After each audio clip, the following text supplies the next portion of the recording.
They said she was stealing, that the waitress was pocketing money behind everyone's back.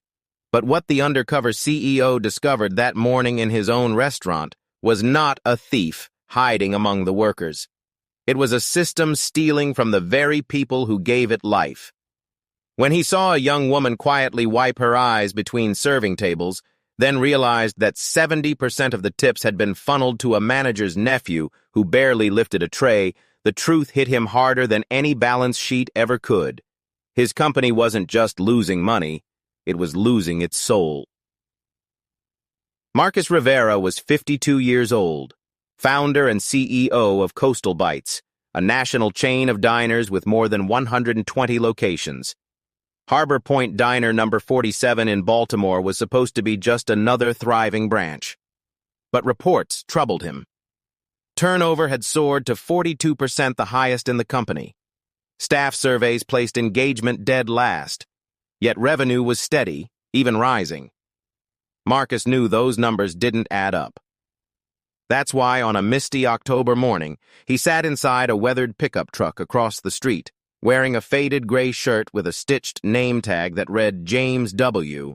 He wanted to watch unnoticed, to see the truth with his own eyes. When he pushed open the diner door, no one looked up, no one greeted him. The air was flat, the energy heavy. Minutes later, a young waitress approached, balancing a tray with practiced grace. Her hair tied back neatly, apron clean but worn, eyes swollen as if she'd been crying.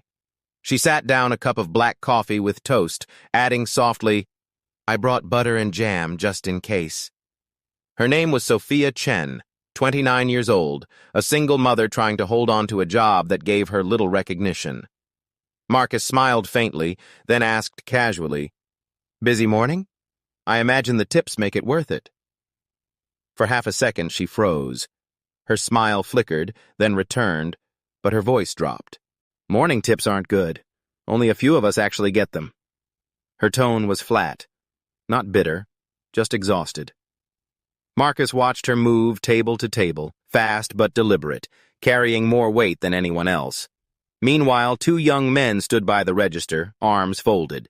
The younger one, Tyler Reed, nephew of branch manager Patrick Reed, processed nearly every card payment. With each swipe, every digital tip disappeared from the hands that had earned it. Marcus pulled out a small notebook and scribbled quietly. She works, he collects. When Sophia returned, he asked softly, "Why don't you process the payments yourself?" She whispered, "I don't have access. They list me as supplemental staff. No access means no tips." "Who decides that?" She tilted her head toward the counter where Patrick Reed stood laughing with a customer, looking every bit the polished manager. "He sets all the rolls," Sophia whispered, "and Tyler always has full access." Then Sophia reached into her apron and pulled out a small spiral notebook, edges bent, pages worn. She handed it to him discreetly. "I needed to know I wasn't crazy, so I wrote everything down." Inside, page after page showed dates, table numbers, bill totals, tips displayed on the POS, and tips actually received. Red circles marked the gaps. "In the past month alone, I lost more than $600, she whispered. "What hurts more than the money is that no one ever asked. Not once." Marcus closed the notebook with respect. This wasn't just a record. It was evidence of quiet injustice eating away at the company he'd built. He watched as Tyler blocked a new employee from logging into the POS, locking her out, then smirking. Marcus's pen scratched again. Nepotism, manipulation, theft disguised as structure. He left the diner hours later in silence, but in his mind, the first domino had already fallen.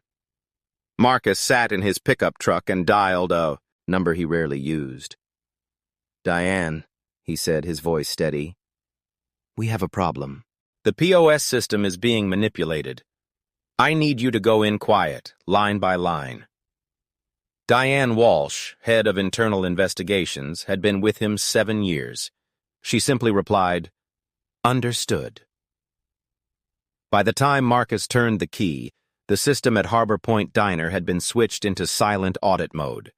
Beneath the surface, a second record began logging every override, every role change, every redirected transaction. That afternoon, Diane sent the first update.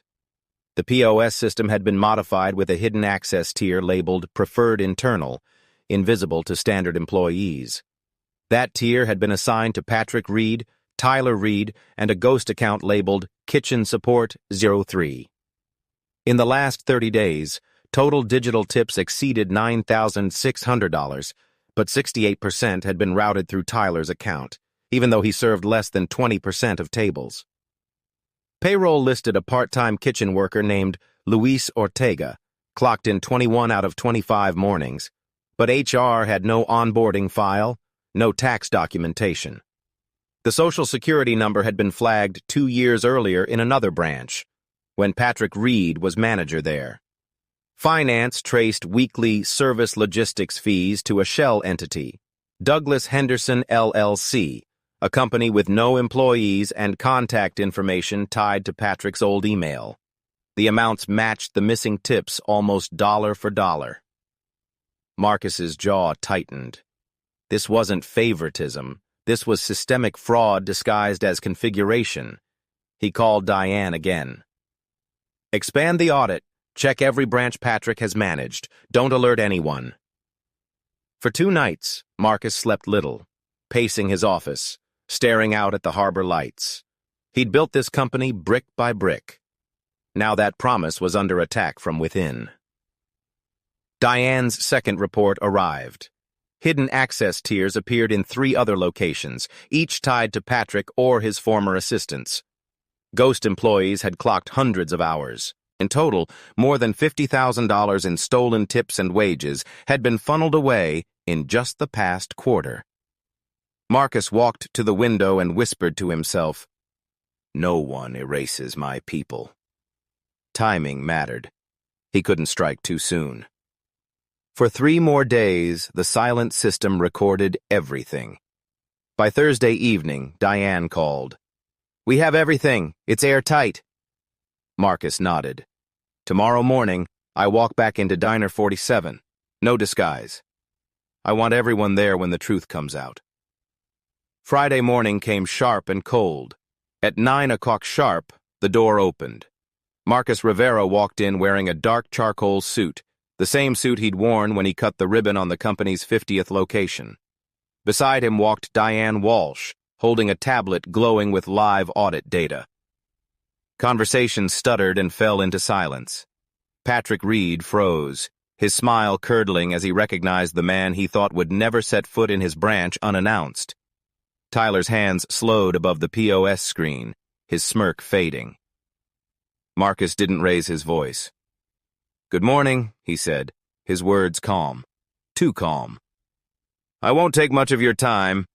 Just the last 15 years I've spent building this company." He stepped forward, placed his hand firmly on the counter.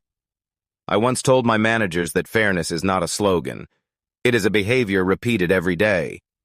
But here," his voice sharpened, "someone rewrote the rules." Diane tapped her tablet, and instantly graphs bloomed across the screen, mirrored on the diner's customer-facing display. One chart showed tip distribution for the month. Sophia Chen with 10%, despite serving nearly 40% of tables. Angela Torres with 3%, despite logging 50 shifts. While Tyler Reed's name towered with 68% of tips, though he'd served barely 1 in 5 tables. Another chart showed unauthorized role assignments. 3 hidden accounts marked Preferred Internal, all traced to Patrick's manager login. The third traced payments from ghost employee Luis Ortega straight into Douglas Henderson LLC, the shell company Patrick had created. Gasps rose from customers.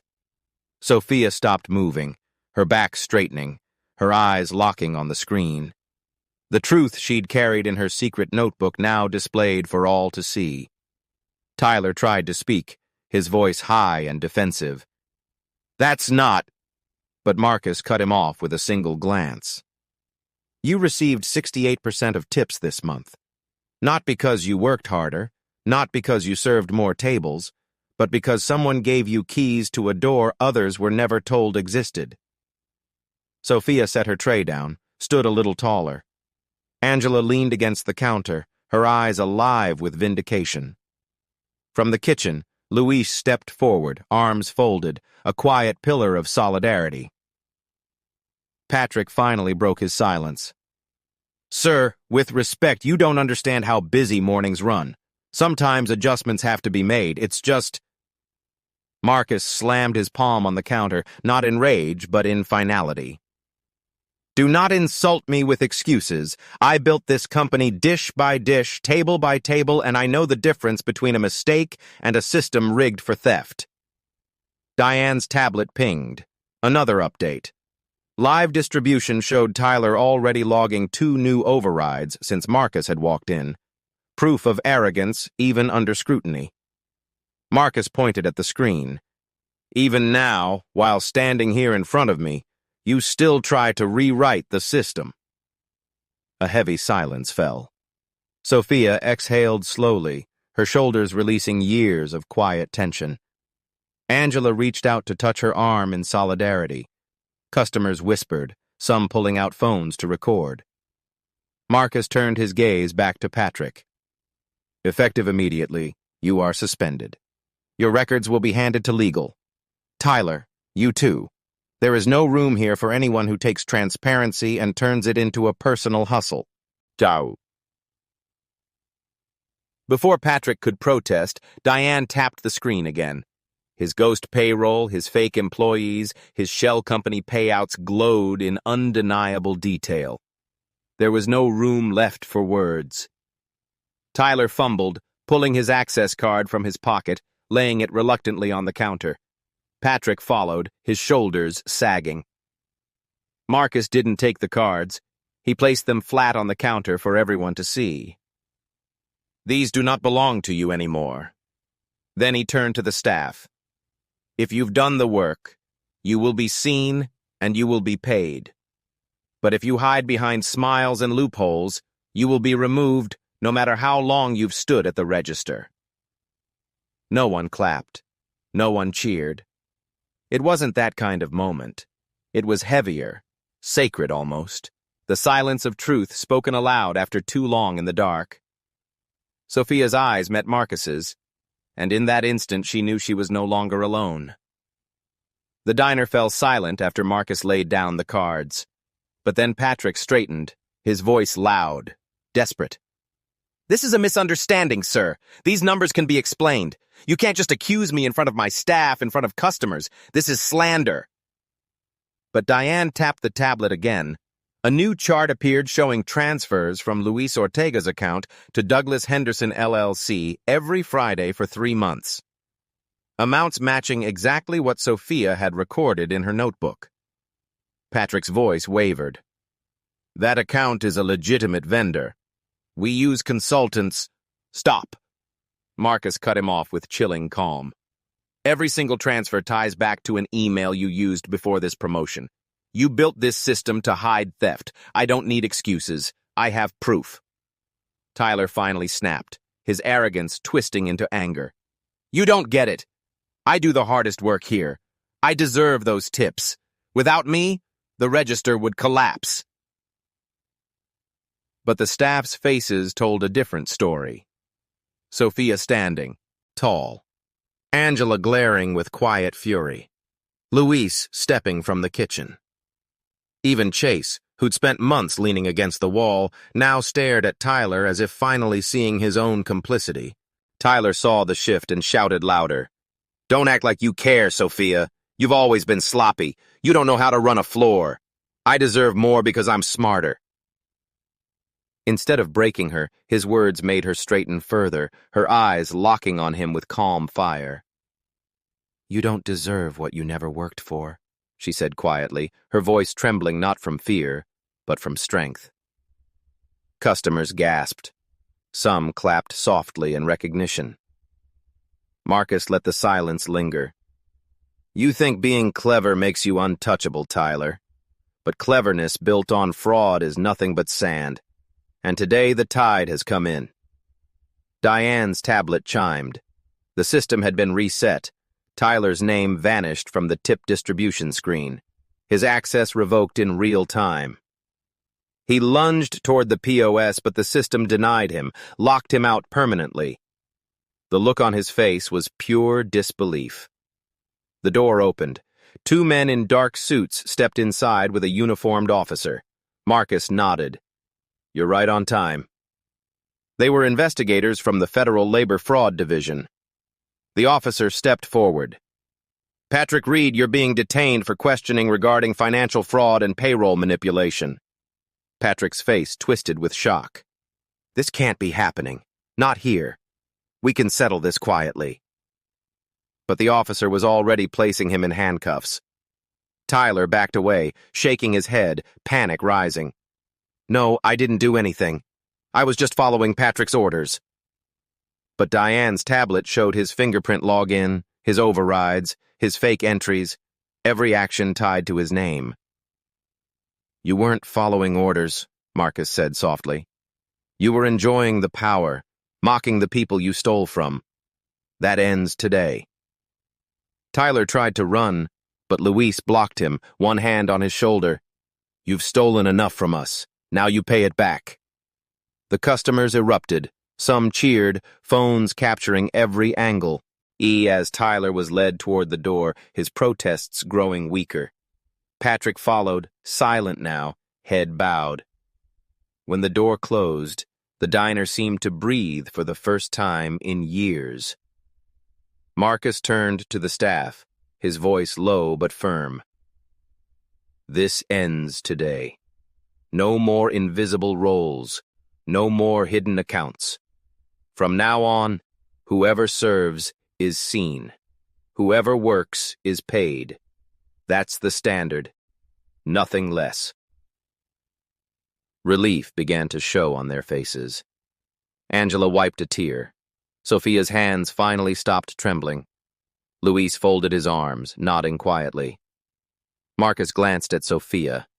Their eyes met, and in that brief exchange they both understood. This was not the end, but the beginning of something larger. The arrest of Patrick and Tyler Reed did not end when the diner door shut. By the next morning, video clips had gone viral. Hashtags like #HarborFraud and #JusticeForWorkers trended. Millions of views piling up in hours. Marcus called an emergency board meeting. Some directors worried about reputation damage, but Marcus shut them down with a single sentence. "We don't save this company by denying what happened. We save it by proving it will never happen again." He presented Diane's full audit, not just Diner 47, but 3 other locations where hidden accounts had been uncovered. More than $50,000 stolen in 1 quarter alone. Marcus laid out his plan. Immediate restructuring of the POS system to eliminate hidden roles. Installation of a transparent tip-sharing dashboard visible to every employee. Creation of an independent fairness committee with employee representatives like Sophia Chen included. "If you serve," he said firmly, "you are seen and you are credited. No exceptions." The board approved unanimously. Meanwhile, Patrick sat in a holding cell. Federal investigators traced not only the ghost payroll and shell payouts, but years of quiet tax evasion. The evidence pointed to prison 7 years minimum. Tyler, released on bail, found himself unemployable, his name trending online as a symbol of nepotism and arrogance. Back at the diner, the mood shifted dramatically. A digital screen mounted near the register now displayed tip distribution live. Every card tip instantly credited to the server who earned it. For the first time, Angela saw her name appear after a shift, a modest $8 from her morning tables. Her eyes filled with tears because it was hers, clear and undeniable. Luis, silent for years, finally spoke openly at a staff meeting, thanking Marcus for not looking away. But the loudest change came from Sophia, who once hid her notebook in fear. Marcus called her into his office and handed her a folder. Inside was her new role, Regional Training Manager for Transparency, tasked with traveling branch to branch to teach employees how to use the new system. Sophia stared at the offer, tears streaming. I don't know if I'm ready for this. Marcus leaned forward. You've been ready for years. You're the reason we're here. She accepted. In the weeks that followed, her story spread like a quiet anthem. At Diner 17, a part-timer returned after quitting months earlier. I heard the system changed. I want to try again. At Diner 42, a new hire wrote Sophia. The first day I saw my name on the tip screen, I cried. I didn't know I was allowed to exist. The end-of-month employee survey showed turnover down 18% across the system. A new question asked, do you feel seen at work? For the first time in years, the majority answered yes. Labor rights groups praised Coastal Bites for acting swiftly. News outlets called it a model for transparency. Competitors inquired about licensing the technology. Marcus refused to sell, insisting fairness was not a commodity, but a standard. He announced the Harbor Promise, a fund dedicated to compensating workers at every branch where fraud had been uncovered, using seized assets from Patrick's scheme as seed capital. In Baltimore, customers left larger tips than ever, not out of pity, but trust, because they knew the right hands would receive them. Marcus called another meeting with regional managers, staring each in the eye. If you are here to exploit, leave now. If you are here to serve, stay and rebuild with me. Not a single manager left, but everyone shifted uneasily, aware that the era of looking away was over. Patrick's trial loomed. Tyler's name became a case study in training seminars, and Coastal Bites began to transform, not in slogans, but in small daily proof that fairness had returned. Sophia, once a waitress wiping her eyes between tables, now stood in front of groups at new branches, holding up her old notebook. I wrote this down because I thought no one would believe me. You don't have to do that anymore.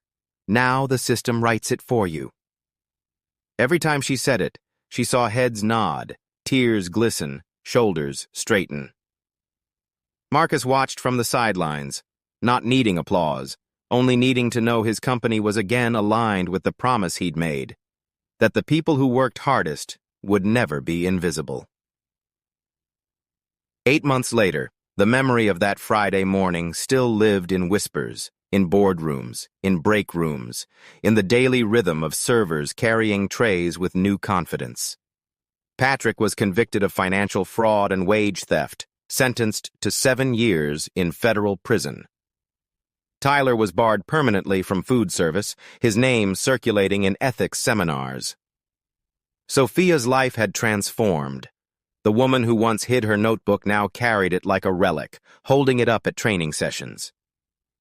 I don't need this anymore, but I keep it to remind myself that silence can break you and courage can change everything. She now oversaw transparency rollouts in every branch. Employees clapping when they saw their names appear instantly on screens. Marcus watched it all unfold. Turnover down 30% across the system. Employee satisfaction climbing higher than ever. Here, he received one letter that stayed with him, written by a part-time worker in Ohio. For the first time in my life, I feel like my work matters. Thank you for not looking away. He folded it gently, placed it in his desk drawer, and kept it there as a reminder. Other restaurant chains began adopting similar dashboards. Unions praised the reforms. Labor organizations cited Coastal Bites as a model. Marcus told a conference audience, "Fairness is not a competitive advantage, it is a responsibility." On a quiet morning in Baltimore, Marcus returned to Diner 47. He walked in and sat in the same corner booth where Sophia had once laid down her secret notebook. A new waitress brought him coffee. The screen above the counter pinged instantly, logging her name and tip. She glanced up, smiled wider. Marcus nodded to himself. That was the real victory, the small, everyday moment where a worker knew she was seen. Before leaving, he wrote a short note on the receipt, folded it beneath the tip. Fairness lives when people like you keep showing up. He walked out into daylight. The storm that had shaken Coastal Bites now settled into something steadier, stronger. He thought not of Patrick or Tyler, not of viral videos or headlines, but of Sophia Chen, the young woman who chose not to stay silent, who picked up a pen and wrote the truth when no one else dared. Legacy, he realized, is not built in boardrooms or balance sheets. It is built in the quiet choices of ordinary people who refuse to look away. And for Marcus Rivera, for Coastal Bites, and for every worker who now saw their name on the screen after a shift, that was the dawn of something new, something worth protecting, something finally fair,